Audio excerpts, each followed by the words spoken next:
Orang duk lemah ni duduk pakai raga.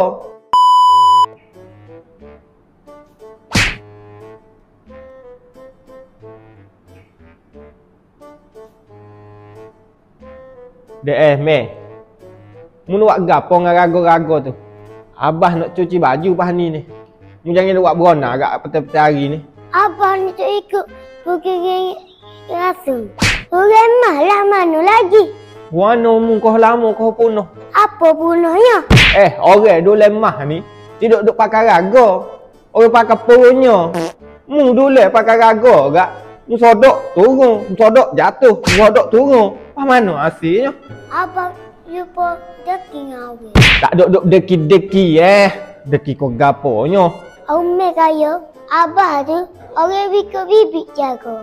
Mu tu tak ada kaya riak tu. Pak abah tu tak iyak tu tak raya.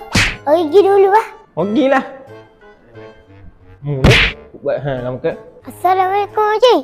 Assalamualaikum Haji. Waalaikumsalam. Oh, siapa dia lagi? Oh, tak ada nak baca ni. Waalaikumsalam. Ya Allah, siapa ni Saya pergi ke emas saya sematang. Okey, lepas tu? Pocik nak 40 emas tak? Mu ni nak pelawak aku dah ni tak? Hitam mapelang, ikan makan dalam. Oh, ya. Macam mana nak boleh emas cepat tu? Demo pergi dulu emas, kedai emas saya sematang. Latih di awal. Situ ada sungai ke? Ada, tapi demo nak bayar. Cekaman dulu 50 ya. Oh, ada. Ambil dah. Oh, bila kawin boleh pergi Lo ni demo boleh pergi. Okey, baik. Kawin pergi dulu dah.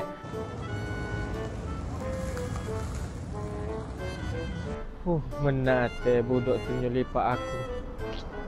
Mari pakai serupa datuk. Buat apa aku jadi macam tu gamai tak ni? Tak tahu nak buat gapo. Dengan duit-duit bui. Kedak tak buka lagi ni.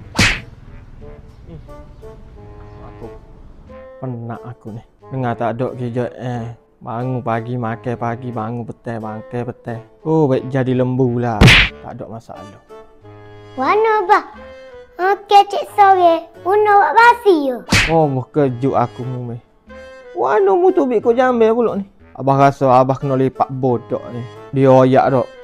Kalau nak boleh emas cepat, pergi dolai kedai emas Seri Semata Tunjuk. Bah, kedai tu buka lagi bah. Yo buka 4 hari boleh bulan ni. Abah pergi tadi. Belo kena lipat. Abah nak pula korek ni. Pukau bukan pula. Bah, jawi 20 ya nak beli lagu seka. Mungkin ambil lah dah lebih abah tu. Dah, ambil belakang lah tu ada gerai tanah tu mungkin saing dah guna nama mu. Serabut dah abah hidup ni. Okey.